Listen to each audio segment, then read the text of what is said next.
month, we started looking at something very important, and I called it indices for a healthy relationship. All right, and we started the conversation last week, and I just shared two very basic and very important points that can help, give you your health status. Let me put it like that. It can help you know if your relationship is doing well, help you know if it's not even a relationship at all, and that's the part that makes me bothered sometimes, because some people are in things that they call relationships that really are not even a relationship in the first place. Okay, some people forget that they have the right to walk away from a relationship that is not making sense. Just think that once they're inside, they're stuck and there's nothing else they can do. You see, but by listening to things like this, you will have sessions like this, you will receive that strength you need in your mind to make the move that you have to make. Okay, so I'll start with a very quick recap of what we did last week. Okay, and I'll jump straight into what we're doing for today. All right, so if you are ready, I'd like to see someone type ready. Someone just type ready in the comment section, and that tells me that you're following. Okay, so anyone ready? Yeah, I see a few more persons joined. Oh, yes. So I'm very glad to see all of you. Very glad, very glad, very glad. Okay, so last week we mentioned two very important things. First one is the question of purpose. What is the idea of this relationship? You want to ask yourself that. What is the idea of this relationship? Is it really going anywhere? Is this the plan? Is this what we envisaged from the beginning? All right. Is there any thoughts? Where is this relationship really going? And I've said again and again, okay, that this question is not one that necessarily puts you under pressure. It just helps you to have clarity. Because if you want to get married to somebody, but yet all the person wants is emotional support, in other words, somebody who is just there when I'm down, somebody who is just there for me to cry on, or a shoulder to lean on, that's all I want, and I don't want to get married anytime soon.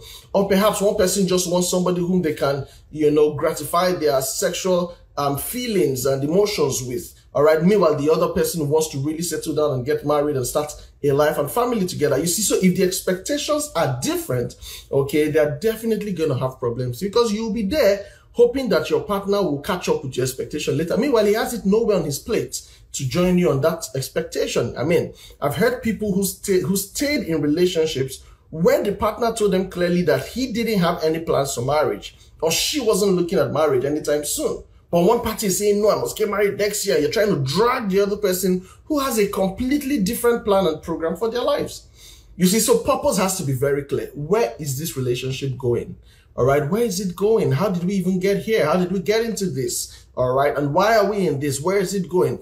If both of you can agree on where that relationship is headed and what you call the relationship, then, okay, it's a good place to start, so that, it reduces the chances of heartbreak. Everybody knows this is exactly what we're doing. This is what we're committing ourselves to, and then we face it wholeheartedly. Yeah, someone is sending me greetings from the north side. Yeah, I see you. Thank you. Okay, I can't call the full name. Easy, right? All right, thank you for sending in that greeting. All right, so the question of purpose was the first thing we talked about. And then the second thing we talked about was the question of trust. Oh my God, that is the big one. Trust. Trust is a big word, and I'm trying to avoid going over everything we said again, but some of the basic things we established last week was that trust is a big word, and it doesn't happen suddenly. Trust is like one of the most important elements of any relationship. And I remember saying that if you're in a relationship with somebody whom you cannot trust, what exactly are you doing there? What are you doing there?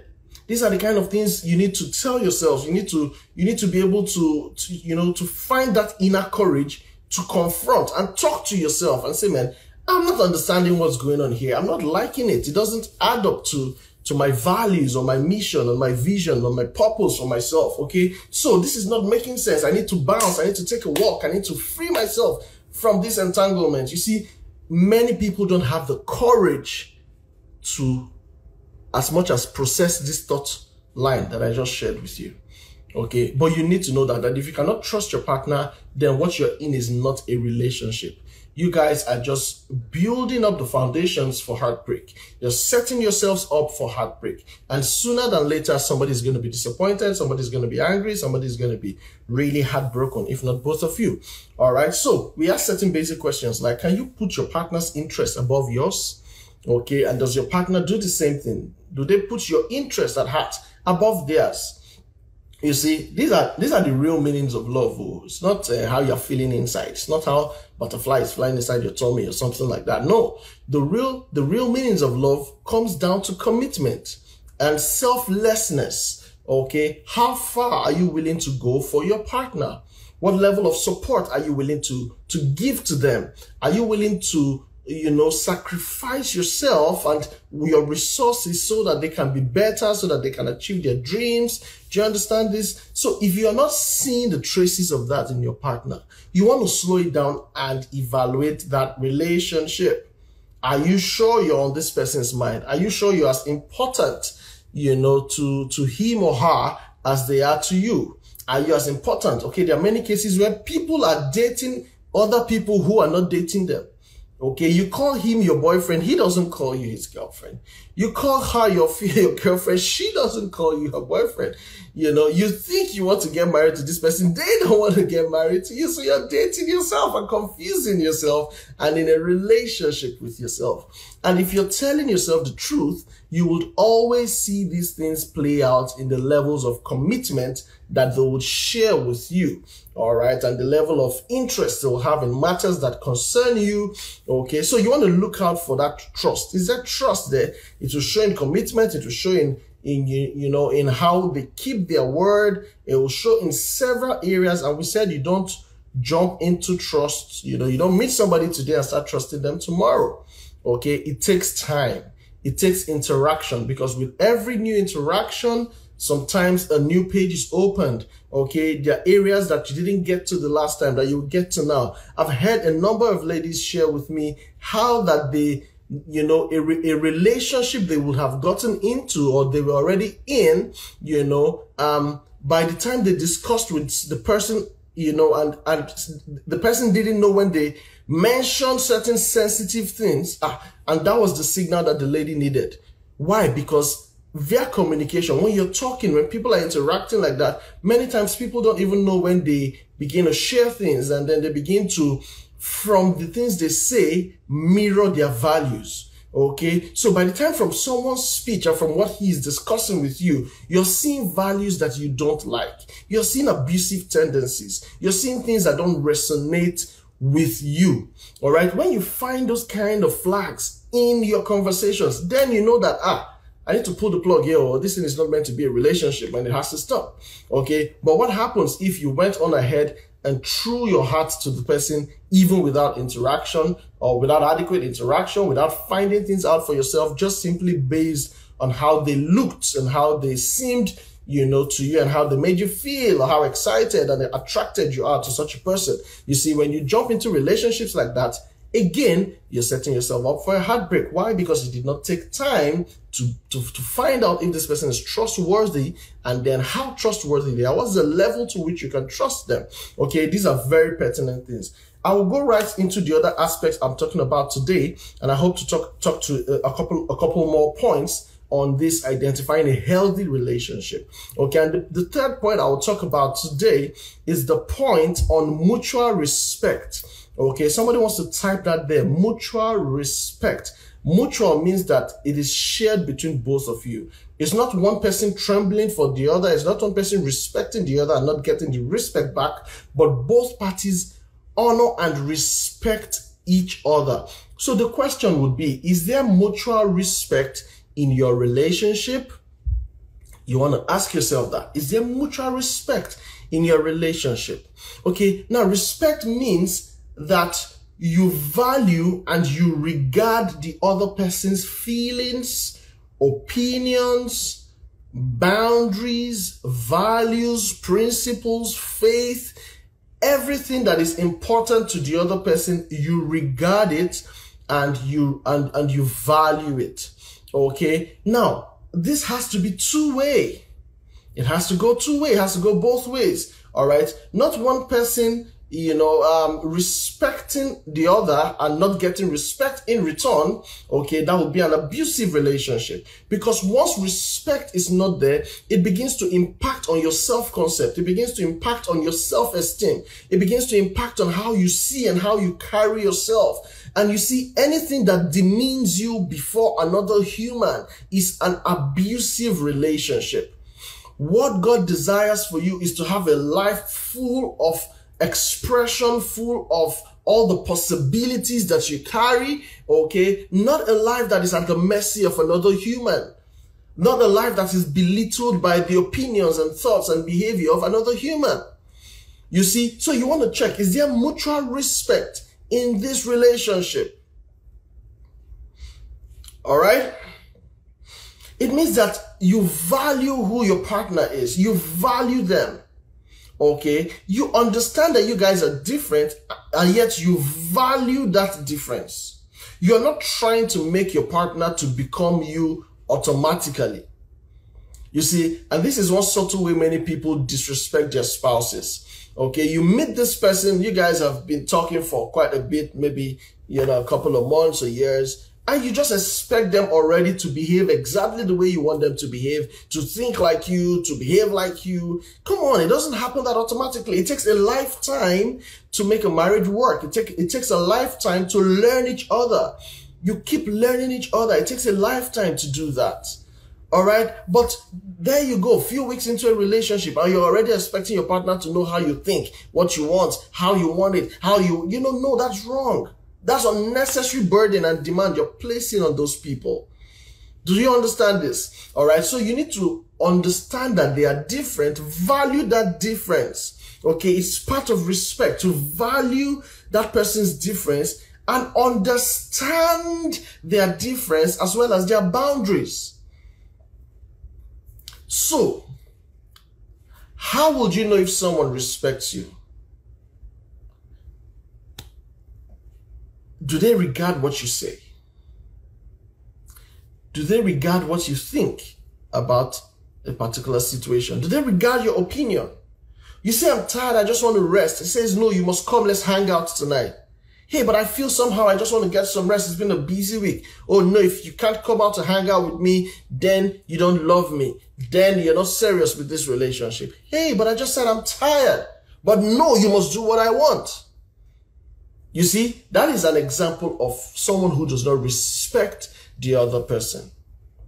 Or I've said that, these things are important to me and this is how I like to approach these things, but yet you treat those things anyhow. So for example, somebody tells you that, oh, I'm very committed to my group in church and we have this meeting every Wednesday at 9 p.m. So please, at this time, I would want to join my group meeting and it lasts 1 hour. Usually I won't be able to take your calls within this period.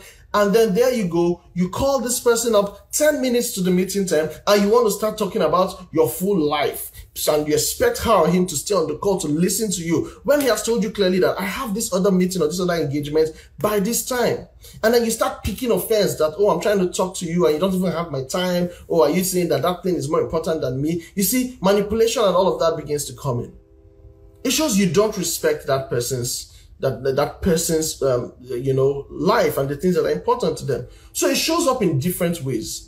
People get into a relationship and one party says, oh no, I don't drink. I don't like to take alcohol. The other one says, oh no, if you're going to hang out with me, how can you hang out with me and not take alcohol? Okay, and then you begin to force it down the lady's throat or the guy's throat, as the case may be. You see, now you're not respecting that person's boundaries. Someone says, I'm not comfortable in this environment. Too much cigarettes here. I don't like the smell of alcohol and cigarette. And you say, come on, this is where we're going to chill and hang out today. But the person says, I don't like it. I don't like this environment. But you insist that we must go there because your friends and your guys are there, or because you want to pose and you want to feel cool with the person who's your partner in that environment. But your partner is not comfortable being there. You see, these are several examples of how people disrespect each other. Someone says, no, I don't want to engage in sex before marriage, and you insist, no, if you say you love me, why are you not going to sleep with me? I want you to sleep with me because you love me or because we're in this relationship. And one party says, no, I don't want to do this. I have my reasons. I have my faith. I have my beliefs. I have my principles. I don't want to do this. But no, you insist and then you start calling them names and you start making the relationship hell for that person because he or she is not giving into your pressure. That is disrespect. So you see, there are several examples, and I could go on and on and on. But the basic principle around this is, do you value your partner's boundaries, faith, principles, opinion, feelings? Do you value it? Do you regard it? Okay, that is the check for mutual respect. Okay, do you regard the person's beliefs and feelings and opinions? Do you regard it? And is yours also regarded? So if you're in a relationship where you are doing this for your partner, but you're not getting it in return, you want to communicate with that person. You want to let them know that, hey, there's something that's going on here that I'm not enjoying. I wish we could talk about it to make our relationship better and make our marriage better. Okay. And then you start finding all the creative and loving ways to communicate that information to your partner. But then if it's not working, if the person remains headstrong and it's not changing, then if you continue in that kind of relationship, then it's going to be hurtful to you, because you're going to spend most of your time being disrespected, and it will always hurt you deep down inside. Sometimes you would cry out, even your cries will not be regarded. Why? Because this person doesn't even respect your feelings. They don't regard your feelings. They don't care what you think or how you feel. Okay, all he cares about, or all she cares about, is what she gets out of the relationship and what she feels. So you may be feeling bad. Well, that's your headache. Sort it out. So long as I'm fine. You see? And that's why you see some apologies that are not real apologies. You've hurt your spouse or your partner, and the guy says, hey, I'm offended. And you say, oh, I'm sorry. But what you're really saying is, come on, get over it, man. I mean, just get over it. Let's move on. But the other person is still hurting from that situation. And we see this a lot, we see this a lot, especially from guys who don't know how to apologize to girls. The lady is still angry, but you have moved on. And then the next thing you're telling her, why are you still angry? Why are you still behaving like that? Why? Yeah, it's not that thing that happened last week. But listen, the way the woman is wired, if she doesn't deal with that issue, and if you don't come so that both of you can discuss and deal with it, it's still lingering. She needs it to be killed and buried. That's when she can move on. But you just do a quick wishy-washy apology and say, hey, come on, forget about it. Why are you still thinking about it? You're holding things in your heart too much, so you cannot even forgive. It's not a case of forgiveness. She wants to dialogue with you. She wants you to understand and see it from her perspective, to understand how it affects her, so that you would convince her that you're not going to do it again. Because for the woman, it's all about security. She wants to be sure of how you place her in your heart. She wants to be sure of how important she is to you. She wants to be sure of what you think about her. Okay, so she wants to discuss that, and she wants to see you demonstrate and, convince her beyond reasonable doubt that you are sorry for what you have done. But you see, some people just give a very dismissive, apology, and it doesn't go down well with their spouse. And then you start finding ways to manipulate the person and telling the person that he or she is unforgiving, holding on to a grudge far too long. Meanwhile, your apology has not been communicated in the way that it convinces your partner that you're sorry.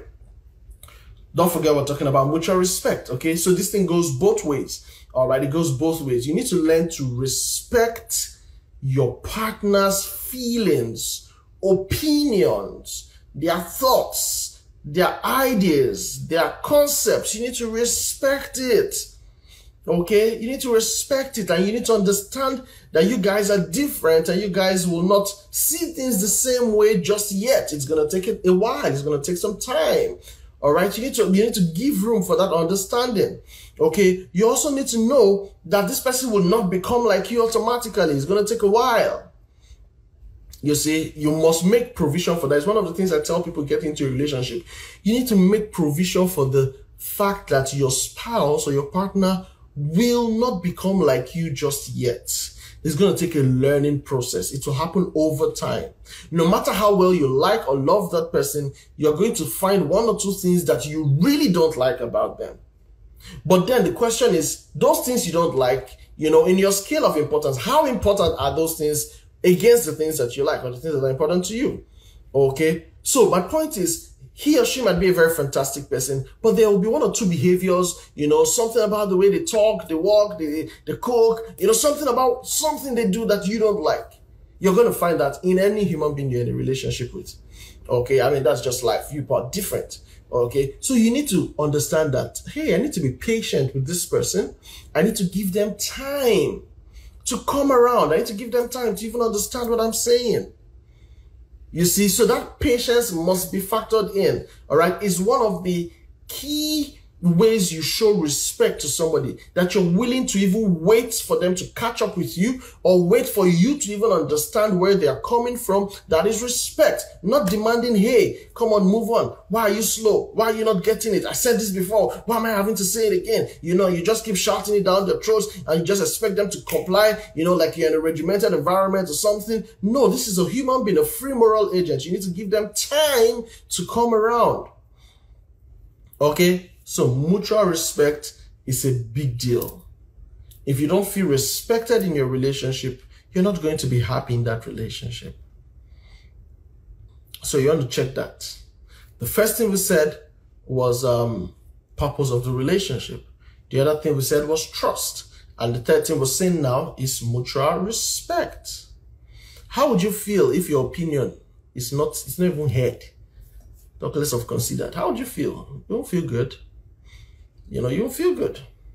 If you're in a team and every time you want to talk, maybe there's a situation that's thrown. Okay, so what do you guys think? How do we go about this? This person raises his hand, speaks. Oh, good, good, good. So that person speaks, you say good. You raise your hand and say, yeah, it's okay, it's okay. You don't talk. Next, how would you feel? You're going to feel bad. Or how would you feel where every time you say something, it is your own that is wrong? It is your own that will not be taken. It is your own that everybody will attack. You won't like it. You see? So that's how this thing plays out in a relationship where you don't listen to your spouse. You're offending that person. You're making that person feel bad, feel less of themselves. I've known of certain people in relationships where one party will shut down the other one. Or in fact, someone said to the lady he was planning to get married to, I wonder when you will grow up. And she was broken, and she said, she told me that. And I asked her, well, if you haven't grown up, what's he doing with you? If you're not old enough for him, what's he doing with you? And what are you doing with him? You see? You're always behaving like a child. You never know how to think. Are you in a relationship? If she's like a child, so what are you doing with her? What did you see when you were running after her? You see, so my point is, even if she's behaving like a child and you have seen that, you have to be patient enough to walk her through that development or that growth. Okay, you have to be patient enough to do that unless you're not committed to that person.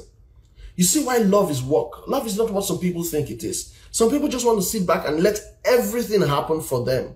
Let everything just be good and fine all of a sudden. That's not love. That's not how it works. You see, yeah, someone says, I'll feel terrible. Yeah, when your opinion is not regarded, when your opinion is not even heard, you know, you will feel terrible. You'll feel less of yourself. And you don't want to feel that way in a relationship. Okay? Another way you will show respect for somebody is to identify or to know the things that put them off and avoid those things. If you know I would always be angry when you step into my parlor with your dirty shoes, why do you keep doing that? If you know I would always be angry when you step into my room with your slippers on, why do you keep doing that? Somebody's wondering what kind of example it is. I'm telling you things that cause fights. If you know I'll be angry when you take something from where it is normally kept and you move it somewhere else, you don't even know where you keep it. You just keep misplacing things. If you know your partner will be offended, then why do you still do those things? You see? So part of mutual respect is knowing what things would offend your partner and avoiding them. Why? Because those things will bring out an emotion that is unpleasant to them. So when you know what things will piss this person off, why do you still do it? If you know she's not comfortable with certain kind of friends you're hanging out with, why do you choose to always hang out with them? I said certain kinds, of course, not all. If there's a cause for worry there, you need to treat that worry. You need to treat that concern. You see, so if you really respect somebody, you would know what things put them off and you would avoid those things. Why? Because you don't want to elicit that unfavorable emotion from your partner.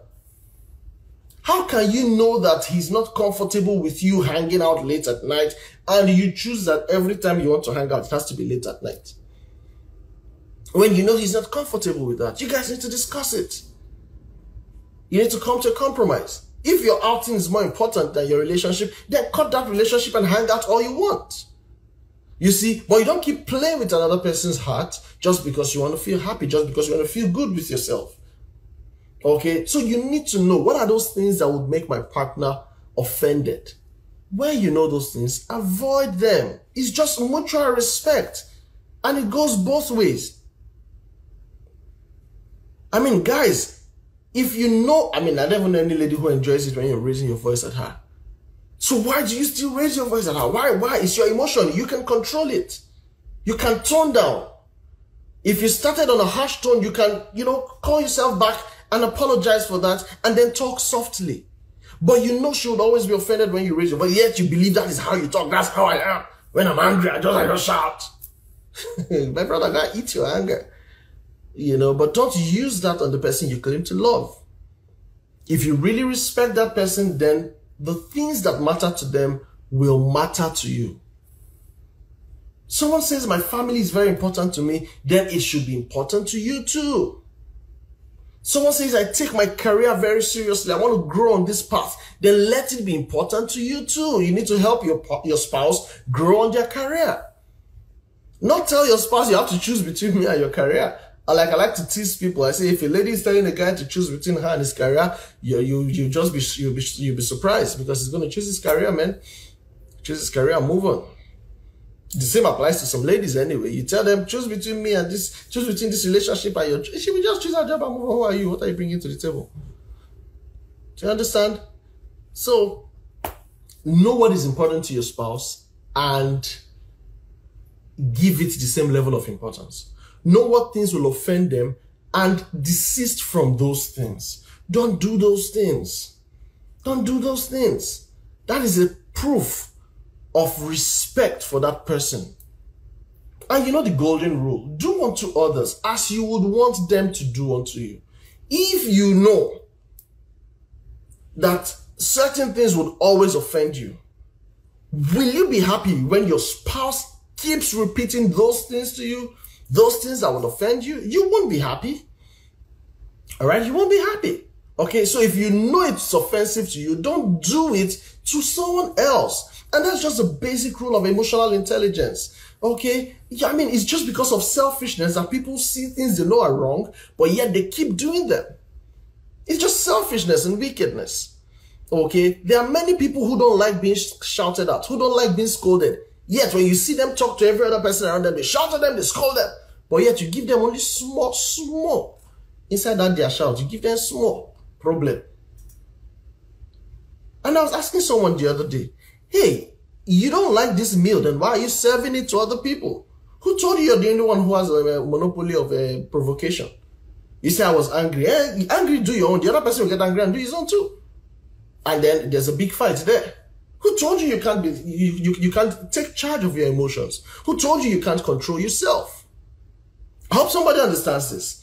Okay, so you need to understand this. You need to know this. This is how you deliberately grow in a relationship.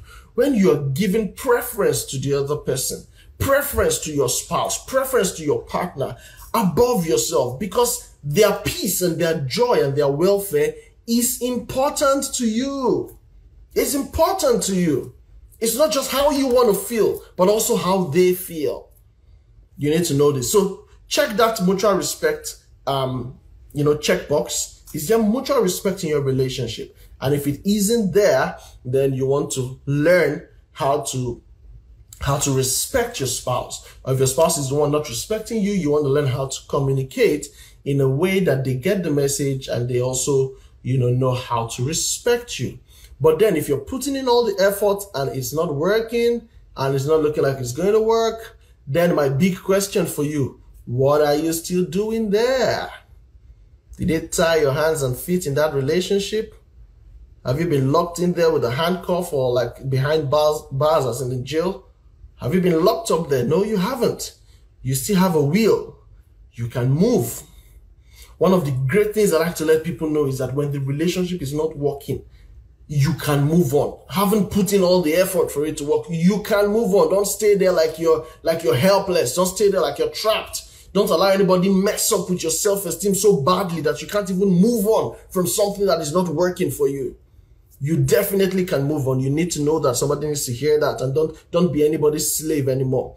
All right. Let me move on to the fourth point. The fourth index we're going to look at in evaluating a healthy relationship, and it's communication.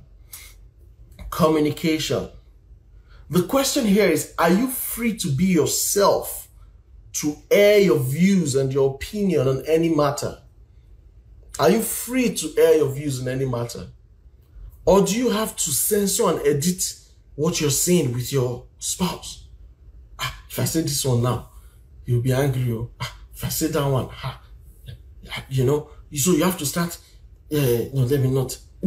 Are you free to say your mind, to say your thoughts, to say what you think? Now, there's a lot to learn in communication, as a matter of fact, because this is one area that is most times the basis for problems in a relationship. Most times it's in the communication. Most times it starts from communication. I mean, what is a relationship without communication? You see, communication is everything. It was by communication you guys even connected in the first place. You know, you guys, it was by communication you started out whatever you started with.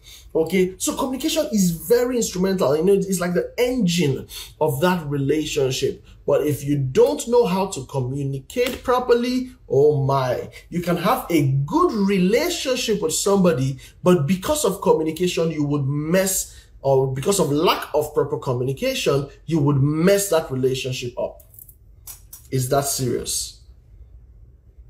I listen to so many people and I counsel with so many people, you know, on matters of love and relationship.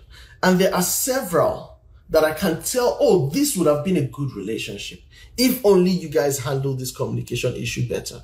Several I see like that every time. You know, in fact, I remember someone I was speaking with, and by the time she narrated everything to me, I told her, I said, you know what? Go back and get that relationship, because that was a great guy right there. These issues are just communication issues, and it can be learned. You see? So many people mess up and lose good relationships simply because this science and art of communication was not learned, talk less of mastered. Okay, and your relationship is all about communication. It's all about it.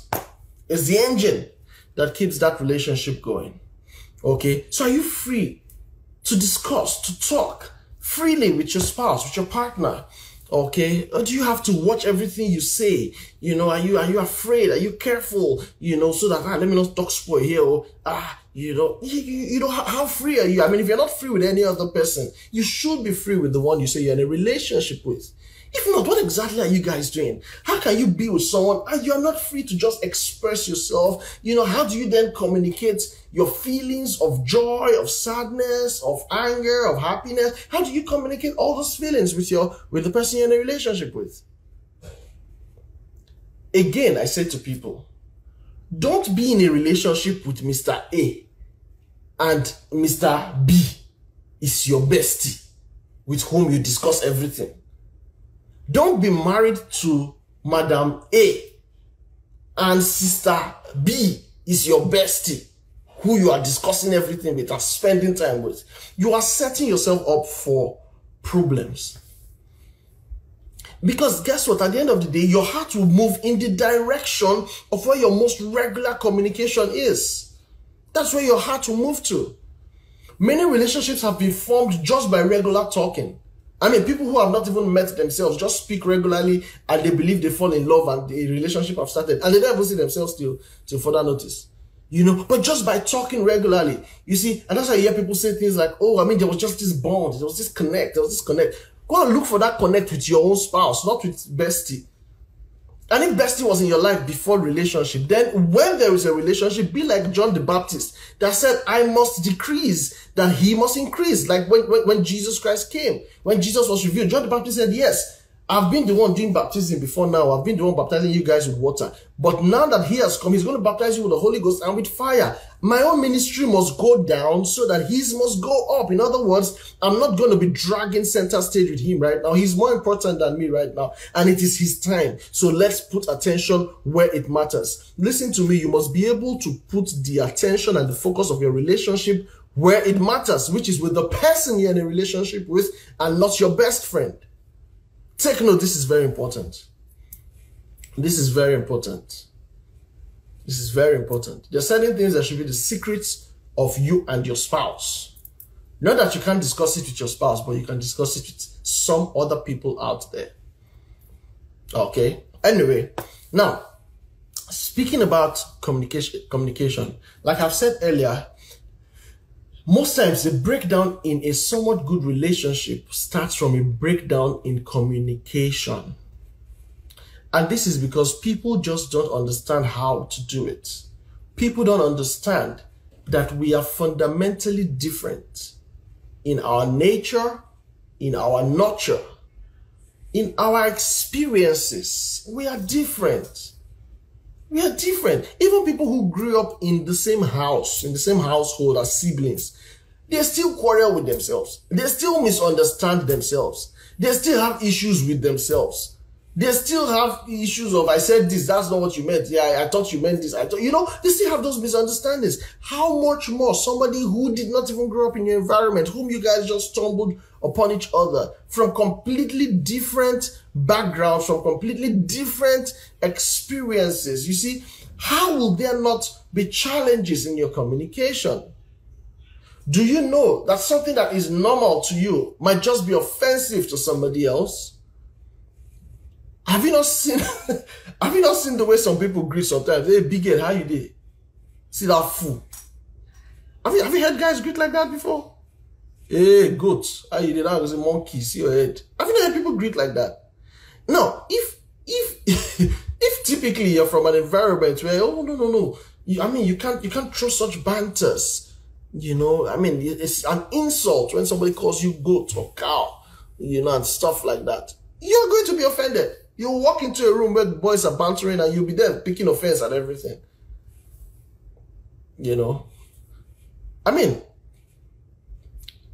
So you need to understand that communication is key. What you're picking out of what somebody is saying, sometimes it's even more important than what the person is saying. Because somebody can say something innocently and you pick out offense from it.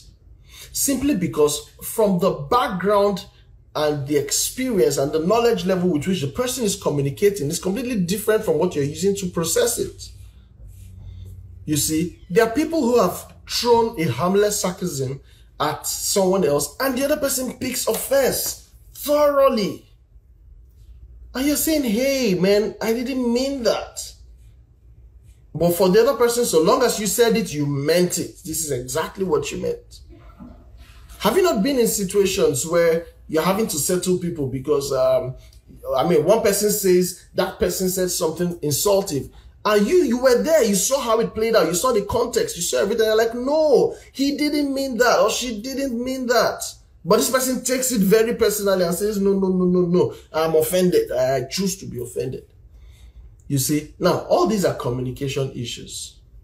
So the point is, in your relationship, do you have to explain yourself over and over again for your partner to understand what you're saying? Is that the case?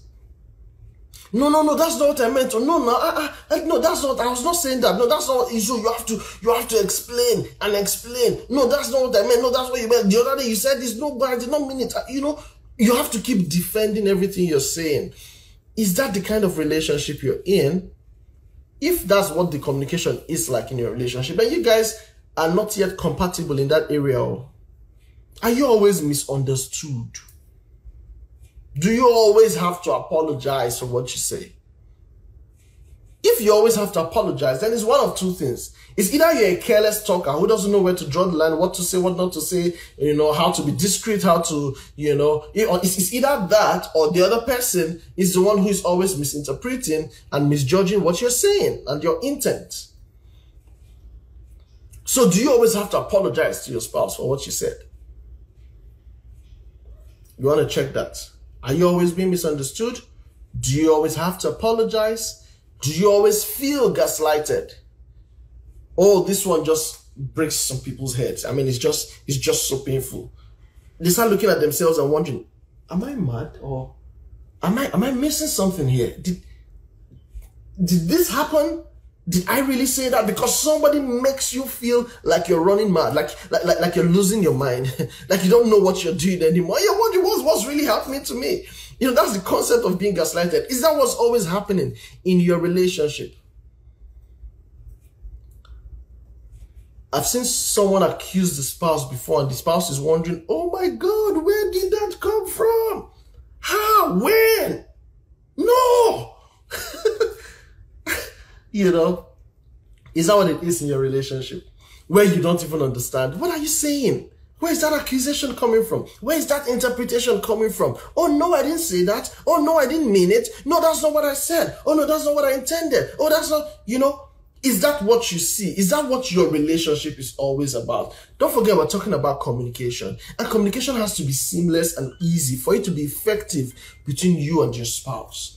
Okay? So do you always feel misunderstood? Do you always have to apologize? Do you always feel like you're being gaslighted in your relationship? Do you even understand each other's jokes? Or do you have hard feelings?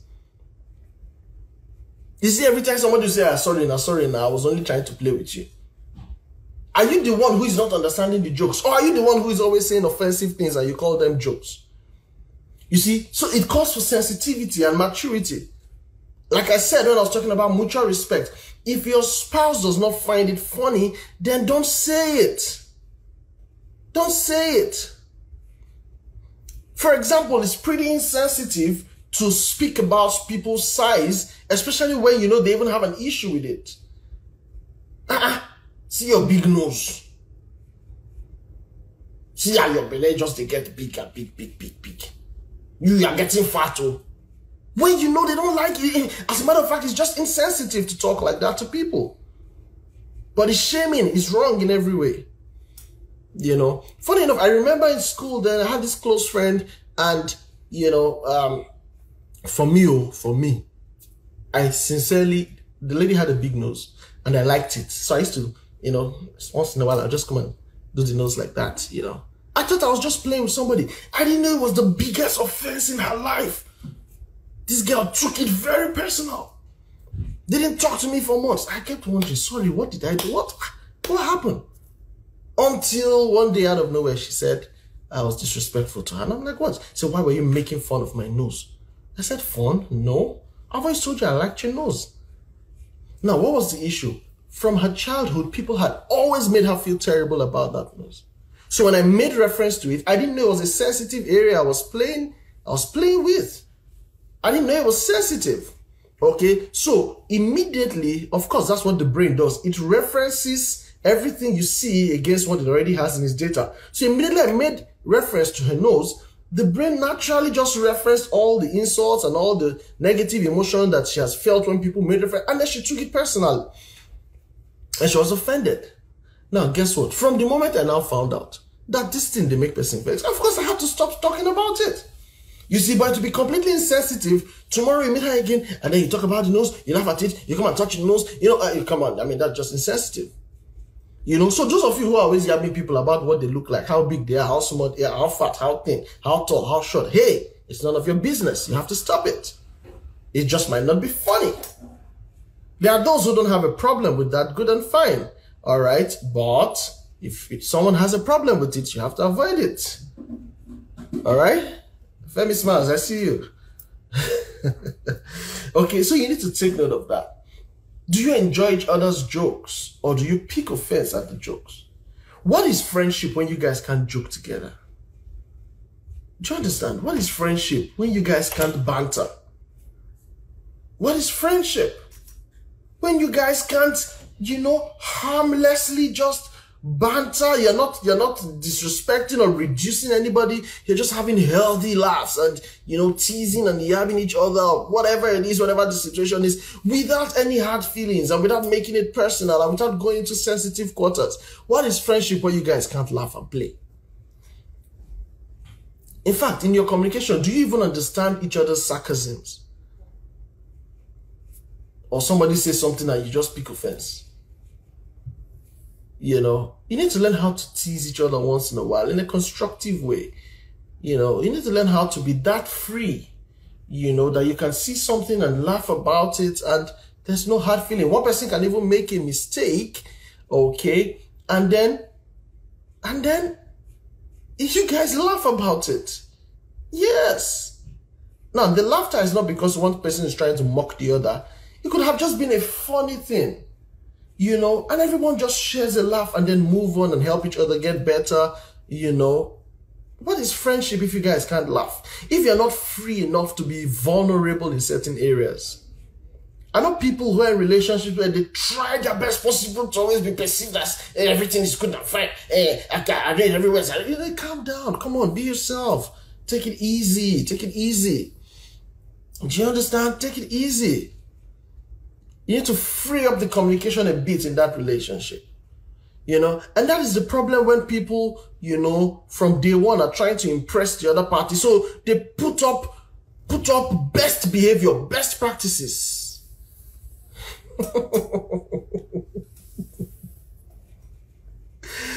Yeah, CJ, I see your comment. See how amusing your amusement park looks. Okay, now somebody can tell that to somebody who has a single park, a big stomach, and they both laugh about it. Do you understand? And even crack more jokes about it. Not that one person starts feeling offended. Why are you trying to say that I have a big stomach or what? You know, stuff like that. Come on, you guys, just joke about it, laugh about it. You know, enjoy some of those banters. It's part of friendship. All right. Now, so still talking about communication, because I just need to pick certain things that, you know, that are signals that this communication is not going well. And I've said a number of them. I said, are you always misunderstood? Do you always have to apologize? Do you always feel gaslighted? Do you understand each other's jokes, or are there always hard feelings? You know, are you free to air your views without being judged or being belittled? Are you free to air your views? Do you understand? Do you understand each other's sarcasms? I be smarting, you don't vex. Do you understand? Again, are you always giving or receiving the silent treatment? This is another thing that is just not very nice. If your partner offends you, find a way to let them know you're not happy. Don't go and start doing silent treatment. How are you? Fine. What's wrong? Nothing. Leave me alone. I'm not talking to you. It's not fair now. And most times, somebody will never know what's causing this thing. No? If someone offends you, don't expect them to know that they have offended you, especially when they are not finding out that they have offended you. So you tell them, hey, I'm not very cool with this kind of thing. You know, but not that something happens and you just speak up. Some people just do this and it's just so annoying. You have not even told me what I did to offend you. You're just carrying face up and down. If you're not happy, let me know what happened now so that I don't do it again. But if I don't know what it is, because like I said earlier, something I'm considering normal might just not be normal to you. So for me, it's just okay to behave like this. It's just okay to say what I said. I mean, it's just okay to do what I did. But for you, it was not the case. But I don't know it, so you need to tell me. So avoid the silent treatment. Learn to talk about what the issue is. Yes, thank you, Chidoke. Your partner is not a mind reader. I don't know what's going on in your mind. You have to tell me. Someone says life is too serious. Life is too short to be too serious all the time. They're calming down. Do you understand? Your partner is not a mind reader. So if something is offending you, you need to let them know that, hey, I'm not getting this joke of yours. I've tried to avoid it, but man, it's not sitting down well with me. Please, can we avoid talking about this? Can you avoid referring to me in this way? You know, speak up about it. Feel free to talk about it. And if that person respects you, because you have flagged an area of concern, okay, they will avoid that area. Why? Because they genuinely care about your well-being. You see? So, avoid the silent treatment. Are you always giving it or are you always receiving it? It shows that there's something wrong in that communication and you need to work on it. Or is one party always absent-minded because you vex? Or even when you're not angry, you're just absent-minded. It shows you have not learned how to commit to relationship. Listen, in a relationship, your partner wants to be sure that you are there. They want to know, they want to trust that when I'm talking to you, do you understand? I'm the center of your attention right now. What I'm saying is important to you. Not that we discuss something today, I bring it up again tomorrow, you say, what was that? You know, I mean, ladies always have this problem with their guys anyway. But we discussed it yesterday. Sorry, now bring it up again. You know, that one I will explain why that happens in another session. All right? You know, but the point is, you need to be able to understand each other, how to relate with each other, how to speak the language of your spouse, not just your own language. You need to learn how to speak. And by this, I'm not talking about your tribal language. I'm talking about their communication language, their love language. Do you understand? Now, there's such a thing as saying the right thing, but the wrong way. If you say it the wrong way, you risk your partner not getting the message. And the essence of communication is for the message to be received, processed, understood, and returned. Do you understand? So if you say it the wrong way, you will not achieve that. The person will get a different interpretation, a different processing, and may return it to you, you know, fire for fire. And then, casala boss, quiet. You see? So, how you say what you say is sometimes more important than what you are saying. How you say what you say is more important than what you are saying. So you want to learn how to communicate properly. You want to learn how to give quality time to your spouse. You want to learn how to let them understand that, hey, I respect what's important to you and I will not go to quarters that are sensitive. Okay? You want to let them know that, hey, you're free to say anything you want to say with me. I won't be offended. If I don't like it, I will let you know. But besides that, be free. Let's talk. Let's have healthy communication. All right? So learn your partner's love language. Learn their communication language. Okay? And there's this thing that I've had to explain to people a number of times during counseling. Okay? As a guy, you need to know that once the tone of your voice changes towards your partner, especially when it's not positive, she can tell you that you're raising your voice. And you'll be wondering, but I'm not raising my voice. But she's telling you you're raising your voice at me. Why? Because communication is not just what is said from the mouth, it's also your tone and your body language. As a matter of fact, communication is more non-verbal than verbal.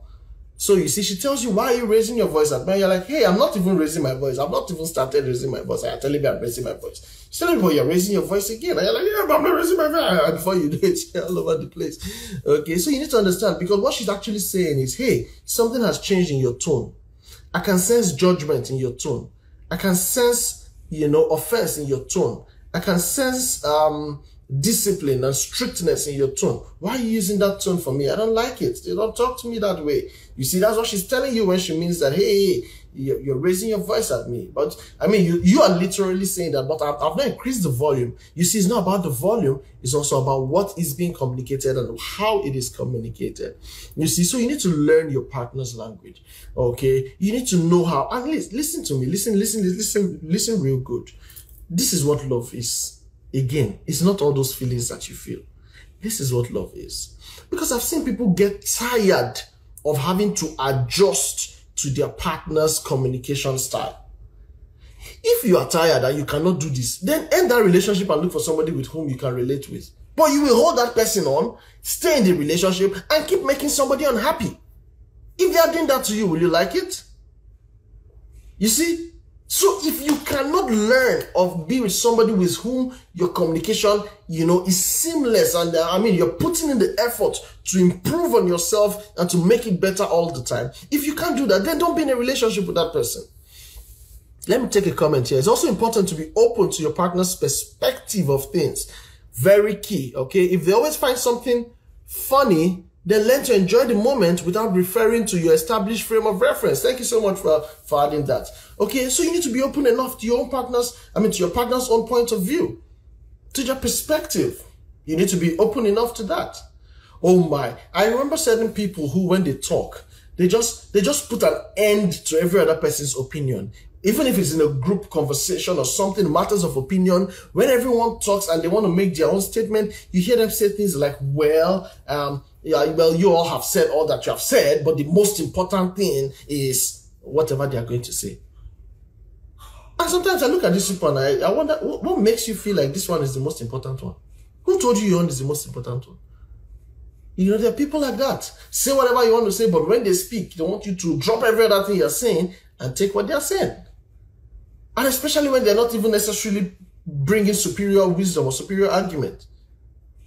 They just want their opinion to be heard and to be taken as law. If you're that kind of person, you're not going to have good communication in your relationship. Okay? I'm afraid I have to stop now because of our time. I didn't even know it had gone this. I'll let take one more point. Okay? But we looked at two things today. Yeah? We looked at mutual respect and communication. Added to two other things we did last week. The question of purpose. Why are you in this relationship and where is it going? And have both of you agreed on this destination? Does it resonate well with both of you? And then we spoke about trust. And we said you shouldn't trust in a hurry. Don't trust blindly. You have to take time to establish trust from the person's commitment, from how faithful they are in their words, how they demonstrate that they have you at heart more than, you know, themselves. All right. And then today we spoke about mutual respect and communication. All right. I'll be with you again same time next week. Please do well to be with us 9 p.m. every Wednesday. Love Code with Maisie happens here on Instagram and also on Mixler. We would love to hear from you, so please feel free to drop comments in our, you know, under this video, which is going to be posted on our channel, on our page. All right. Please also subscribe to our YouTube channel and then follow the activities we have there. Thank you so much for joining us today. We'll stop here for now and do have a wonderful rest of the day. Have a good night for those to whom it is night, and the rest of you have a great rest of the day. Bye for now.